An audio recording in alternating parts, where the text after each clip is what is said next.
दिनांक 23/2/2026 रोजी मुलगा नामे दिव्यांश धीरज शर्मा, वय वर्ष 9 वर्ष 3 महिने, यांची आजी आली होती. महिला नामे मिलू संजय शर्मा.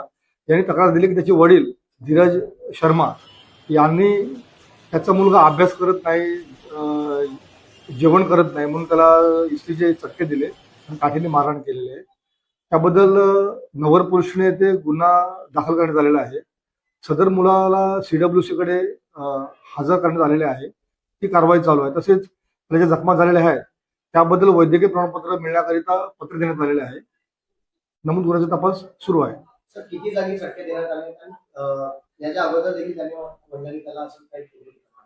चटका एकाच ठिकाणी जखम दिसते, मांडीवर, आणि हाताला वळ आहेत, हातापायाला 1-2 वळ आहेत आणि त्याचं मेडिकल पत्र प्राप्त करून त्याप्रमाणे कारवाई करीत आहोत. नमूद गुन्ह्यामध्ये त्याचा वडील आहे, जो या गुन्ह्याचा आरोपी आहे, त्याला 35 नोटीस देऊन त्याला पोलीस स्टेशनला बोलून तपास करीत आहोत.